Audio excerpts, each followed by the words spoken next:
Assalamualaikum warahmatullahi wabarakatuh. Kali ini kita akan membahas pembelajaran di kelas 4 dengan tema 7 indahnya keragaman di negeriku, buku tematik terpadu kurikulum 2013 edisi revisi 2017. Tema 7, indahnya keragaman di negeriku. Wah, anak-anakku, di sini banyak gambar-gambar pakaian adat. Ada dari Minangkabau, dari Jawa Barat, ini dari Bali. Tentu pasti ini dari mana coba? Ayo, ini ternyata dari Papua. Nah, mari kita lanjut ke materi. Bhinneka Tunggal Ika, berbeda-beda tetap satu jua. Nah, itulah semboyan Bhinneka Tunggal Ika. Pernahkah kamu mendengar kalimat itu? Ya, kalimat itu terdapat pada Garuda Pancasila. Garuda Pancasila adalah lambang negara kita. Bhinneka Tunggal Ika berarti berbeda-beda tetap satu. Nah, di sini Bhinneka Tunggal Ika, walaupun berbeda-beda tetap satu jua. Apa maksudnya berbeda-beda tetap satu? Di antaranya berbeda agama, berbeda suku, berbeda adat, tetap satu NKRI, yaitu dengan berasaskan Garuda Pancasila. Nah, kalimat Bhinneka Tunggal Ika di sini, kalimat Bhinneka Tunggal Ika terdapat dalam buku Sutasoma. Nah, kalimat Bhinneka Tunggal Ika terdapat di dalam buku Sutasoma karangan Empu Tantular. Empu Tantular hidup pada masa kerajaan Majapahit sekitar abad ke-14. Dalam suku Sutasoma, pengertian Bhinneka Tunggal Ika lebih ditekankan pada keanekaragaman agama dan kepercayaan. Kenapa? Sebab waktu zaman Majapahit itu baru terdiri agama Hindu dan Buddha. Nah, kenapa baru ditekankan pada zaman Majapahit hanya dua penekanan, keanekaragaman satu agama dan kepercayaan. Nah, di sini perbedaan apa saja yang ada Indonesia? Di sini banyak tentunya. Antaranya adat, agama, suku adat termasuk tadi, dan banyak lainnya juga. Di sini juga bagaimana sikap terhadap perbedaan di Indonesia. Nah, perbedaan kita saling menghargai antara satu sama lain. Jadi walaupun berbeda agamanya, sukunya, dan perbedaan apapun juga tetap Bhinneka Tunggal Ika. Lanjut, subtema 1, pembelajaran 1, keragaman suku bangsa dan agama di negeriku. Nah, bangsa Indonesia terdiri atas banyak suku bangsa. Suku bangsa apakah saja itu? Nah, di sini di buku Di sini kita diperintahkan untuk membaca. Ayo membaca. Bacalah dalam hati teks berikut. Suku bangsa di Indonesia. Sejak dahulu kala, Indonesia hidup dalam keragaman. Kalimat Bhinneka Tunggal Ika pada lambang negara Garuda Pancasila bukan cuma slogan. Penduduk Indonesia terdiri atas beragam suku bangsa, agama, bahasa, adat, dan budaya. Tetapi semua dapat hidup rukun berdampingan.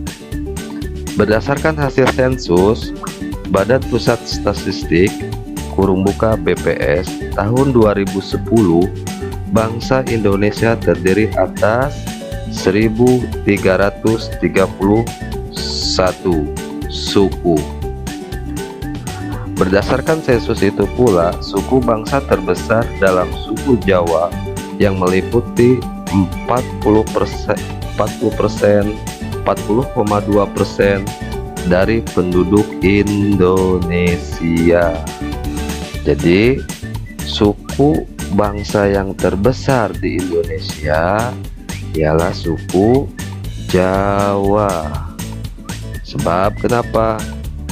Luas. Sebab suku Jawa itu luas. Lanjut. Suku Jawa ini merupakan gabungan dari suku bangsa di Pulau Jawa, yaitu Jawa, Osing, Tengger, Samin, Bawean, Naga, dan suku-suku lainnya. Itu diantaranya suku-suku yang ada di Jawa. Dan suku lainnya, suku yang paling sedikit jumlahnya adalah suku Nias dengan jumlah 1.041.925 jiwa, atau hanya 0,44%. Sangat sedikit kalau melihat dari persentase, tapi kalau melihat dengan jumlah jiwa sangat lumayan banyak. 1 juta ya, 1.041.925 dari jumlah penduduk Indonesia. Namun suku Papua yang terdiri atas 406 suku, jumlahnya hanya 2.693.630 jiwa. 2.693.630 jiwa, atau 1,14% dari jumlah penduduk Indonesia. Sedangkan etnis Tionghoa jumlahnya sekisar 2.832.510 jiwa, atau 1,2% penduduk Indonesia. Di sini etnis Tionghoa juga berdiam di Indonesia dengan jumlah 1,2%, tapi tetap rukun. Sebab kenapa? Di Indonesia ada kalimat Bhinneka Tunggal Ika. Lanjut. Nah, di sini ada gambar-gambar tentang suku-suku. Tadi yang dikatakan yang di atas tadi, suku Dani dari Papua. Ini gambarnya. Di sini ada gambar suku Tengger dari Gunung Bromo ya. Di sini suku Nias. Ya, dari mana? Nah, lanjut. Ayo berdiskusi. Bentuk kelompok bersama temanmu 4 atau sampai 5. Bacalah dalam hati teks suku bangsa Indonesia. Adakah kata sulit kalian temukan pada bacaan tersebut? Jika ada, tuliskan lalu cari artinya. Tuliskan dalam bentuk tabel seperti berikut. Kata sulit. Di sini kata sulit artinya apa? Mari kita scroll ke atas, kembali ke bacalah, kita cari. Nah, di sini, nah, ini kita cari kata sulit. Apa kata sulit itu? Di sini kita baca ulang kembali. Sejak dahulu kala bangsa Indonesia hidup dalam keragaman kalimat Bhinneka Tunggal Ika pada lambang negara Garuda Pancasila, bukan cuma slogan semua. Lanjut. Ada berapa paragraf pada teks suku bangsa Indonesia? Tuliskan pokok pikiran dari setiap paragraf. Pokok pikiran paragraf 1 ada berapa? Pokok pikiran paragraf 2 ada berapa? Oke, lanjut. Cara menentukan pokok pikiran pada paragraf sebagai berikut. Mari kita perhatikan bagaimana sih cara untuk mencari pikiran paragraf 1 dan pikiran paragraf 2. Mari kita cermati. 1. Membaca seluruh kalimat dalam paragraf. Paham? 2. Menandai kalimat awal, kalimat akhir, atau kalimat awal dan kalimat akhir paragraf. 3. Menandai pikiran pokok yang terdapat di awal, akhir, atau akhir pada paragraf.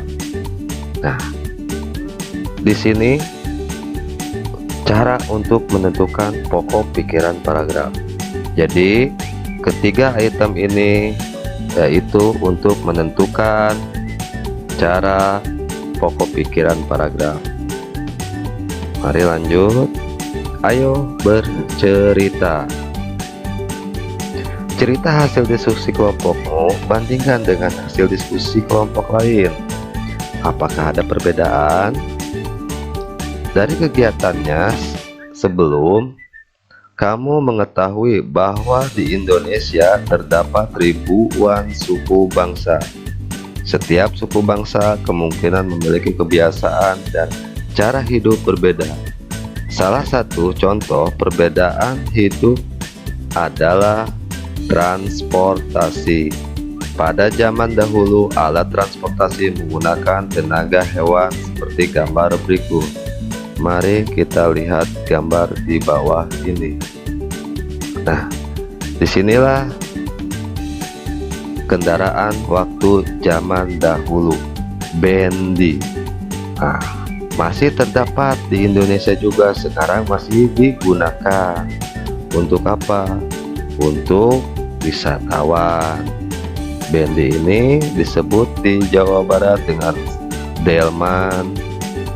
Di Jawa Barat ada di kota Pleret, kebanyakannya masih ada. Nah, ini pedati sapi. Untuk pedati sapi untuk saat ini hanya untuk menggarap atau hanya untuk membantu petani-petani yang ada di kebun. Nah, di sini pedati kerbau sama untuk membajak sawah, untuk membantu di kebun, menarik kayu, menarik apa. Nah, disinilah untuk sekarang perbedaannya. Kalau waktu zaman dahulu, binatang-binatang ini untuk sebagai kendaraan transportasi. Apakah di daerahmu masih dijumpai alat transportasi seperti gambar di atas? Coba ceritakan kepada teman-teman. Apakah teman-temanmu juga menjumpai jenis alat transportasi seperti yang kamu sebutkan? Perhatikan lagi gambar bendi, pedati, sapi, dan pedati kerbau. Dapatkah kamu melihat persamaan dari ketiga alat transportasi tradisional tersebut? Ada banyak persamaan, salah satunya adalah ketiga alat transportasi tersebut menggunakan binatang. Jadi persamaannya sama-sama menggunakan binatang yang sama-sama menarik beban berupa bendi atau pedati. Lanjut, apa yang terjadi saat kuda menarik bendi? Nah, coba simpulkan, apa yang terjadi saat kuda menarik bendi? Nah, apa yang terjadi saat kerbau atau kuda menarik pedati? Tentu di sini ada perbedaan. Apabila kuda menarik bendi, nah, apa yang terjadi saat kuda menarik bendi? Nah, di sini kuda menarik bendi. Di sini apa yang terjadi saat kuda menarik bendi? Apa yang terjadi saat kerbau atau kuda menarik pedati? Pedati apa pedati? Ini yang dikatakan dengan pedati. Ya, ini pedati, ini pedati. Nah, lanjut. Ayo membaca. Lakukan kegiatan sederhana berikut. Dorong meja belajarmu pelan-pelan hingga bergeser sedikit, lalu tarik ke posisi semula. Ambil tas sekolahmu, lalu letakkan lagi ke posisi semula. 3. Ambil selembar kertas tak terpakai, lalu lipat atau remaslah kertas tersebut. Dari kegiatan tersebut, isilah tabel berikut. Contoh, mendorong meja. Hasilnya apa? Meja bergeser. Di sini menarik meja bergeser. Yang telah kamu lakukan terhadap meja sehingga bergeser disebut gaya apa? Aktivitas yang kamu lakukan terhadap tas sekolah yang kamu angkat disebut gaya apa? Aktivitas yang kamu lakukan terhadap kertas sehingga bentuknya berubah disebut gaya. Ya, apa yang dimaksud dengan gaya? Coba ayo anak-anakku, siapa yang tahu? Mari kita masuk ke materi selanjutnya. Nah, gaya adalah dorongan atau tarikan yang dapat menyebabkan benda bergerak atau berubah bentuk. Nah, sini kita tugas. Tuliskan pada buku catatanmu gaya apa yang telah kamu lakukan atau kamu lihat dari pagi sampai saat ini.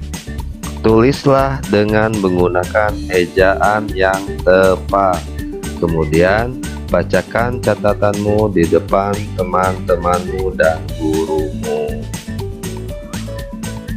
Ayo mengamati. Kamu telah mengetahui pengertian gaya. Sekarang perhatikan gambar-gambar berikut. Lalu jawablah pertanyaan pada setiap gambar.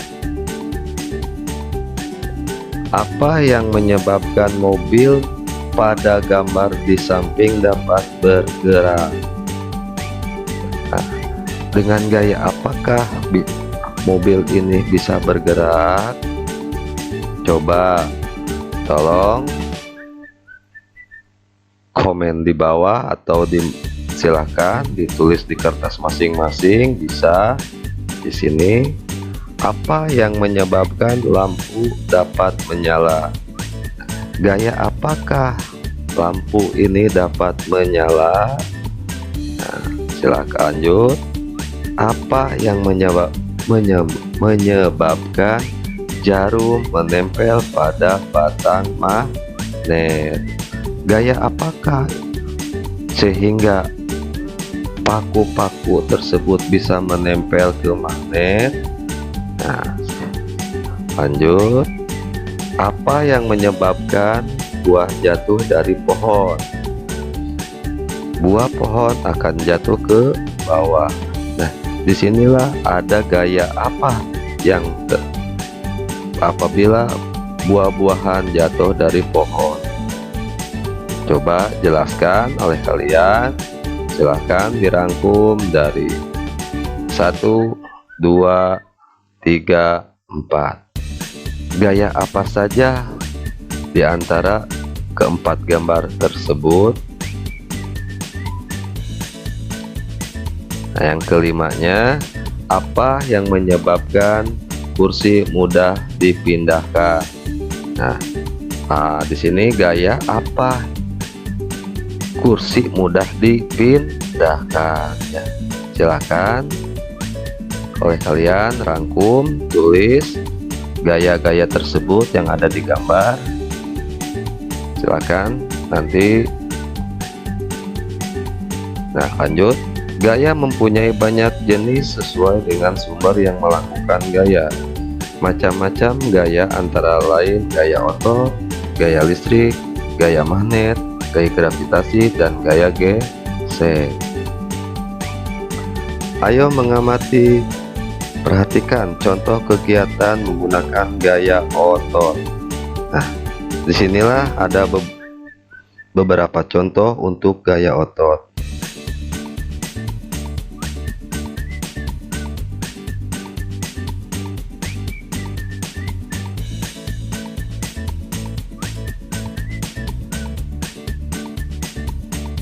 Ini,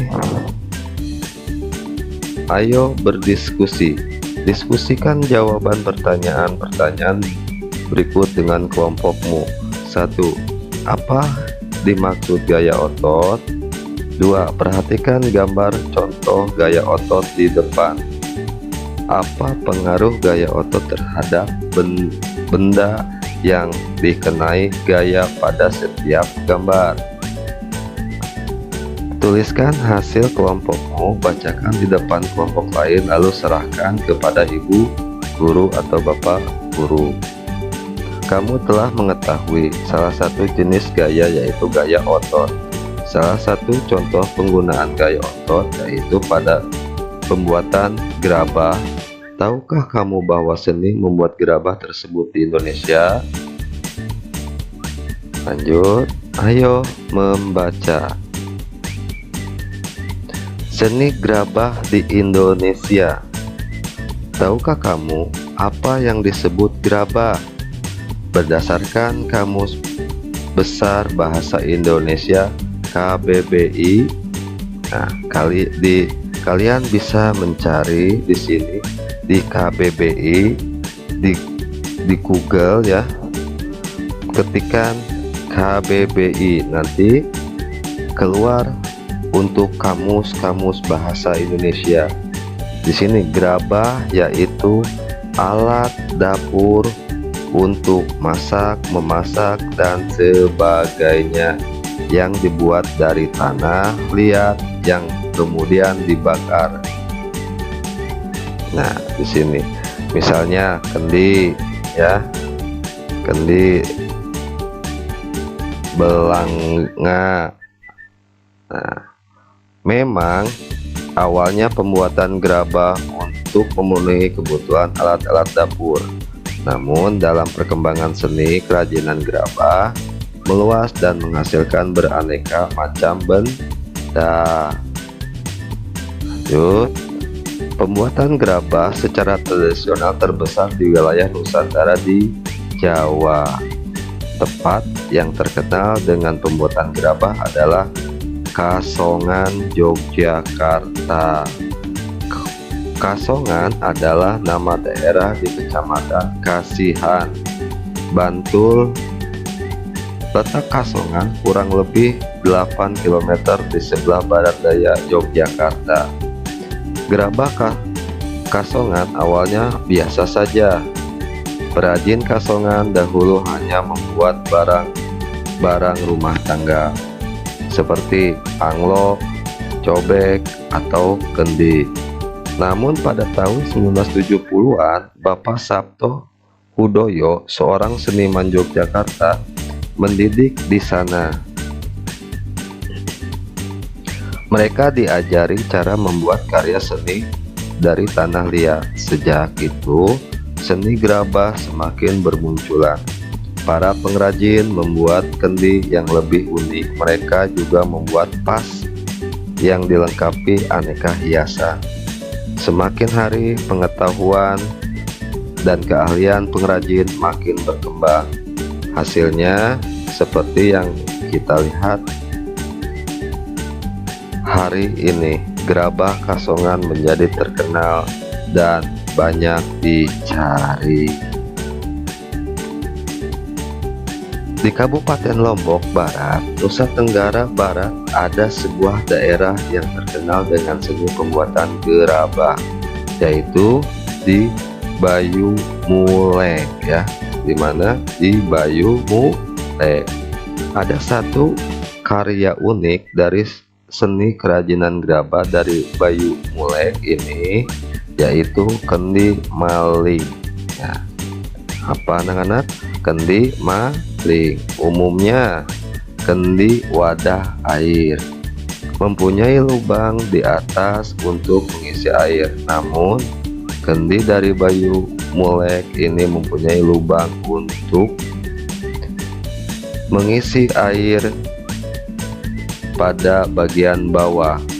Konon pada zaman dahulu kendi ini dibuat untuk raja sebagai pengaman supaya maling yang berniat meracuni raja kebingungan mencari lubang di bagian atas kendi. Nah, inilah yang dikatakan dengan kendi maling. Dari mana? Dari Bayu Mulek. Masyarakat Pulau Ou di Maluku Tengah juga membuat gerabah yang disebut sempeh. Mereka kebanyakan membuat sempeh untuk keperluan rumah tangga. Ada sempeh yang digunakan sebagai kompor, tempat memasak makanan, dan membuat obat-obatan tradisional.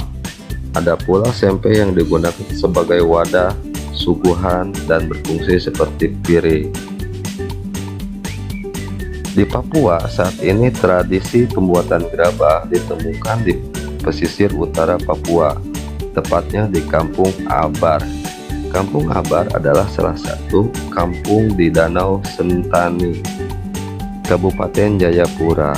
Umumnya pembuatan gerabah di Kampung Abar dilakukan wanita.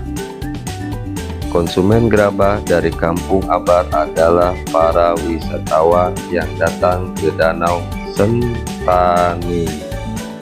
Bagi para wisatawan, gerabah Papua itu menarik karena dapat dibuat dengan tangan kosong tanpa mengandalkan teknologi alat pemutar. Bentuknya tidak halus dengan motif-motif khas Sentani juga merupakan daya tarik gerabah Papua. Nah, inilah contoh-contoh yang ada gerabah di Papua Sentani. Nah, ini Papua, pembuatan gerabah Papua. Ibu-ibu sangat rajin untuk membuat gerabah.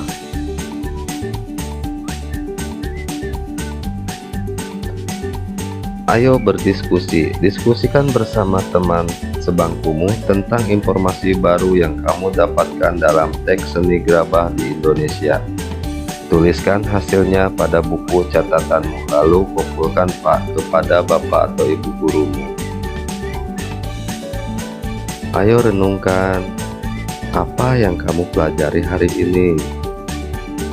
Nah, silahkan renungkan apa hasil dari materi yang telah kita pelajari untuk hari ini.